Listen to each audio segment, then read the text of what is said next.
Hey everybody, welcome back to Awen Lutherie. In this quick tutorial, I want to go over how I create a truss rod slot with this simple jig. So let's bring you in close so you can get a good look at what I'm doing.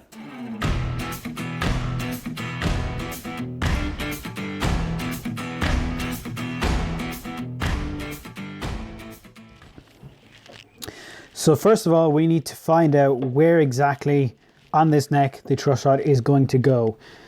So I want it to end just under the nut. So I'm going to use, since I'm working with walnut here, I am going to use a pink pencil because I can see it easier. And I'll mark the end and I will mark the other end. So now we know our hard stops for the channel. So this is the jig that we're going to be using. We have one base piece, which is the correct width for my router to allow it to slide along the full length of it, but won't allow it to go side to side. And that is stopped with these two rails on the side. And then I have these stops, one on either end, which limit the amount that the router can travel. If we get right into it here, you can see right in the bottom there I have a tiny tick.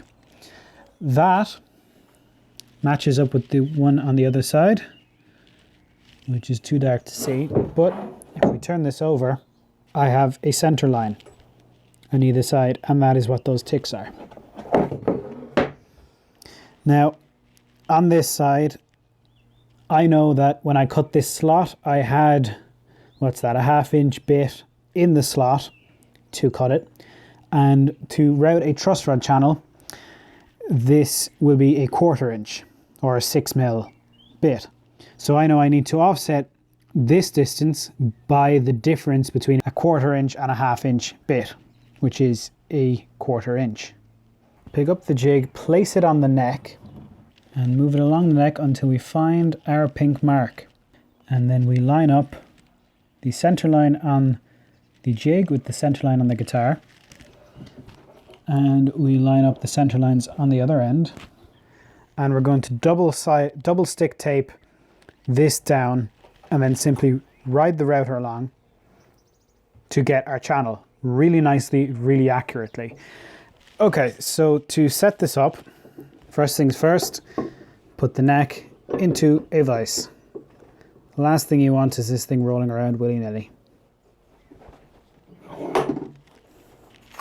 We're going to use the masking tape and super glue trick to stick this down to this.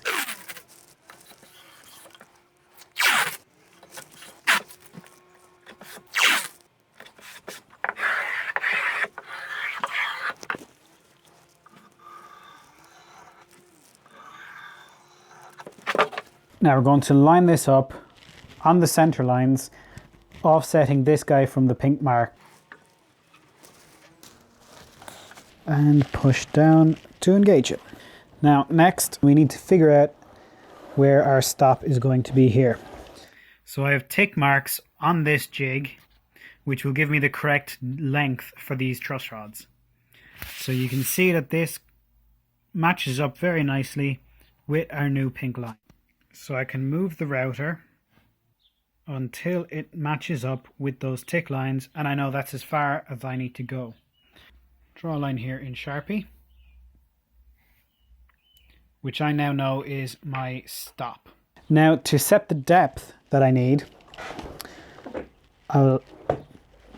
that is my 0 position, so this is now top of the neck. I'll get the truss rod that I'll be using, place it in between the two screws on the depth stop. When I close these, this will give me a depth stop for the correct depth for these truss rods. I'm going to back it off just a touch. And there it is. So that there is probably a 1/2 millimeter of play, which should place this truss rod about a 1/2 millimeter below the neck top, which is what I want exactly.